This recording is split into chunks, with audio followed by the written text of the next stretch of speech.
नमो नमः। नमस्कार। आप सभी का हमारे YouTube channel SP Sanskrit 6 to 10 में स्वागत है। आज हम अध्ययन करेंगे अमृता नामक पुस्तक जो कक्षा 6 में पढ़ाई जाती है, उसके अष्टम पाठ का यानी 8वें पाठ का आज हम अध्ययन करेंगे। आप ऊपर देख पा रहे होंगे, ऊपर लिखा हुआ है अष्टमः पाठः अर्थात 8वां पाठ। जलम एव जीवनम, जलमेव जीवनम अर्थात जल ही क्या है, जल ही जीवन है, जल ही जीवन है। अब देखिए, इस पाठ के अंतर्गत जल की विशेषता के विषय में बताया गया है। जल हमारे जीवन के लिए क्यों महत्वपूर्ण है, हमें जल का संरक्षण क्यों करना चाहिए, जल को संरक्षण के लिए, जल के संरक्षण के लिए हमें क्या क्या करना चाहिए, इन विषयों पे इस पाठ के माध्यम से बताया गया है। अस्माकं जीवनस्य सुखाय प्रकृतिः नाना पदार्थान् धारयति, तेषु वनस्पतयः पशुपक्षिणः मेघः सूर्यः भूमिः पर्वतः पवनः जलम् इत्येते सन्ति। सर्वेषु च जलस्य प्रधानता वर्तते। जलं विना मानवो न जीवति। वनस्पतयः शुष्यन्ति, मेघाः न भवन्ति, अन्नं न जायते, भूमिः अपि शुष्यति, अतो जलम सर्वस्य जीवनम अस्ति। अब इसका हम हिंदी समझने का प्रयास करेंगे कि इस पाठ में क्या कहा गया है। अस्माकम यानी हम सभी का, हम सभी के जीवनस्य जीवन के, हम सभी के जीवन का सुख, हम सभी के जीवन के सुख के लिए प्रकृति ही, प्रकृति यानी वातावरण, प्राकृतिक प्रकृति, नाना यानी बहुत सारे, पदार्थान यानी वस्तुओं को, धारयति यानी धारण करती है। हमारे जीवन के सुख के लिए यानी हम सभी के जीवन के सुख के लिए प्रकृति जो है बहुत सारे पदार्थों को धारण करती है यानी अपने अंदर समाहित करती है। तेषु यानी उन सभी में क्या क्या है, जैसे बहुत सारे कहाँ कहा गया तो कौन कौन है। तेषु उन सभी में वनस्पतयः, सबसे पहला क्या है, वनस्पति हैं। दूसरा पशु पक्षिणः, दूसरे जो हैं पशु और पक्षी हैं। मेघः, मेघ यानी बादल। सूर्यः, सूर्य। भूमि यानी पृथ्वी। पर्वतः, पर्वत। पवनः यानी हवा। जलम यानी जल। इति एते सन्ति, इति यानी ये सभी क्या हैं, वो जो कहा गया है कि नाना पदार्थान धारयति यानी बहुत सारे वस्तुओं को, पदार्थों को धारण करती है, वे पदार्थ हैं वनस्पति, पशु पक्षी, मेघ, सूर्य, भूमि, पर्वत, हवा और जल। इन सभी में सर्वेषु च जलस्य प्रधानता वर्तते। सर्वेषु यानी इन सभी में जलस्य प्रधानता वर्तते, जल की प्रधानता है। जलम बिना मानवो न जीवति, जल के बिना मनुष्य जीवित नहीं रह सकता यानी नहीं रहता। वनस्पतयः शुष्यन्ति, जो भी वनस्पति हैं वे सूख जाते हैं।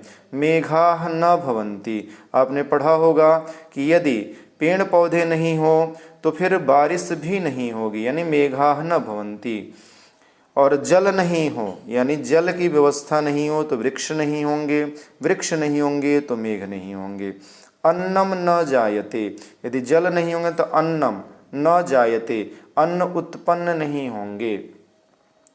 भूमि अपि शुष्यति, अब देख लीजिए सब कुछ सूख जाएगा तो स्वाभाविक सी बात है कि भूमि जो है, भूमि भी सूख जाएगी।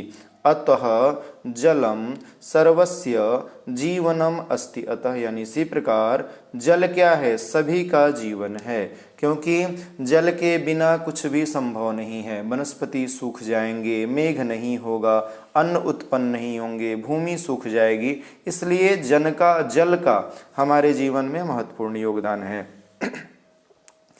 भूमौ जलस्य नाना स्थलानि सन्ति, भूमौ यानी जमीन में जल का बहुत सारे स्थान हैं यानी भूमि में बहुत सारे स्थल ऐसे हैं जहाँ पे जल हैं। क्वचित नदी, उसमें क्वचित कहीं नदी है। क्वचित सरोवर, कहीं पे सरोवर है।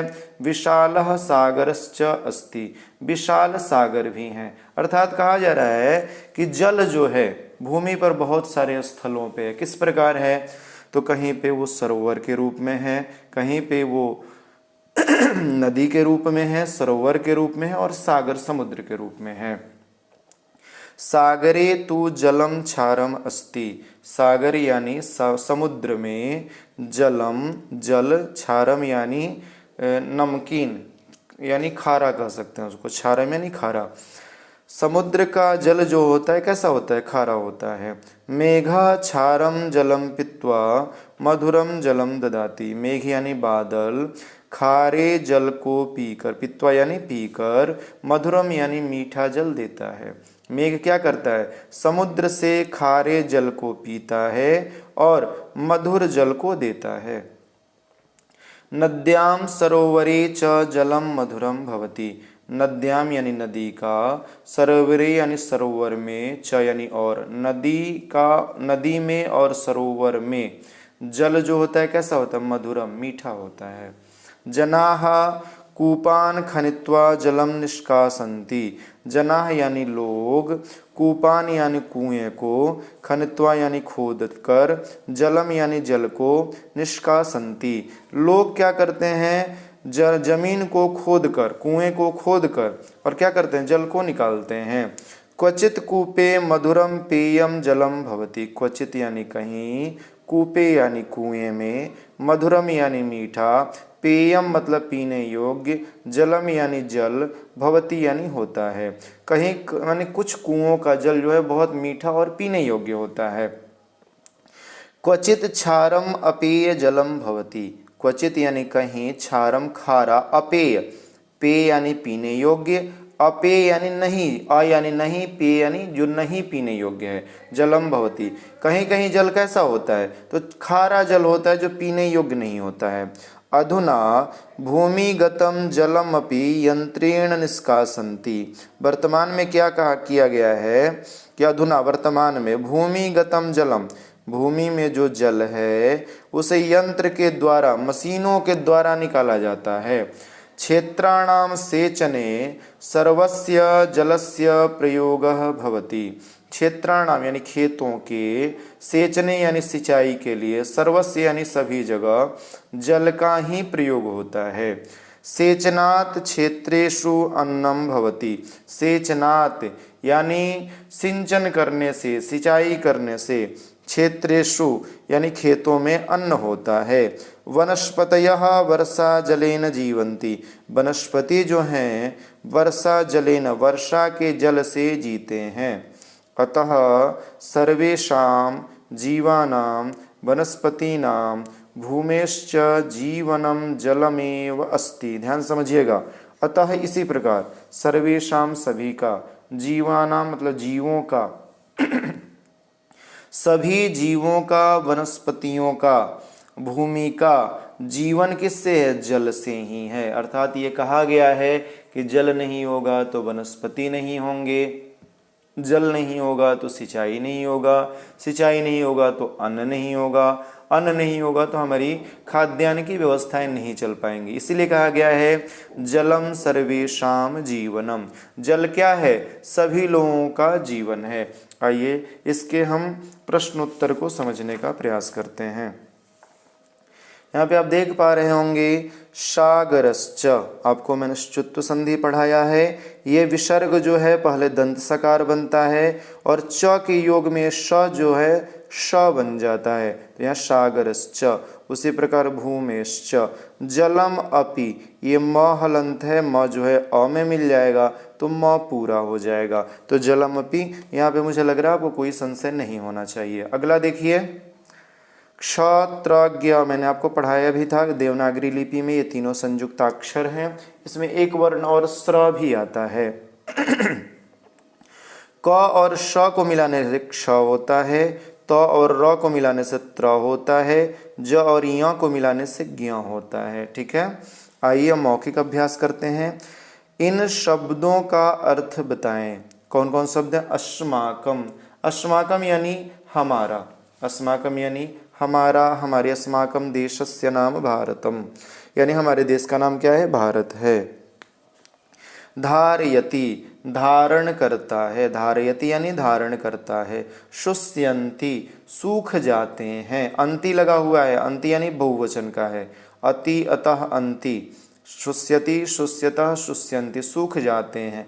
क्वचित यानी कहीं, क्षारम यानी खारा, कूपान यानी कुएं को, कुआं को, कुओं को, यंत्रेण यानी यंत्र से या मशीन से, क्षेत्राणाम खेतों का, जीवम यानी जीव को, सर्वेशाम जीव को या जीवों को दोनों आप कह सकते हैं, सर्वेशाम यानी सभी का। निम्नलिखित शब्दों से वाक्य बनाए। जैसे सबसे पहला शब्द क्या है? सूर्य। क्या है सबसे पहला? सूर्य। तो सूर्य से आप बोल सकते हैं प्रातः काले सूर्य उदेति, प्रातः काल सूर्य क्या होता है? उदय होता है। पवन यानी हवा से एक वाक्य बना लीजिएगा। जलमेव से बना लीजिएगा। मधुरम मीठा, अस्ति यानी है। मुझे उम्मीद है ये सरल है, आप जो हमने अभी पाठ का अध्ययन किया उससे आप ढूंढ पाएंगे। आइए अब अगला देखते हैं। हमें तीसरा जो प्रश्न है, मंजूषा से सही शब्द चुनकर रिक्त स्थानों को भरें। अब कैसे भरना है? इन शब्दों को इसमें जुड़ना है। तो डैश जीवनम, तो यहाँ पे लिखेंगे जलमेव जीवनम, ये यहाँ आ जाएगा। सर्वेषु च जलस्य डैश वर्तते, तो यहाँ पे प्रधानता, सभी के लिए जल की प्रधानता है। भूमि ही अपि शुष्यन्ति, जल नहीं होगा तो भूमि भी सूख जाएगी। नद्याम सरोवरे च जलम मधुरम भवति, नदी में और सरोवर में जल मीठा होता है। वनस्पतयः वर्षा जलेन, ये जीवंती जो है यहाँ ला करके रख देना है। अब आइए हम इस पाठ के चौथे प्रश्न को देखते हैं।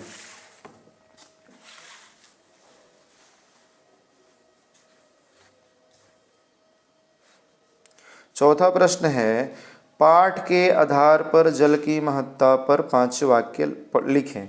आप जल से बहुत सारे वाक्य लिख सकते हैं, 5 ही नहीं।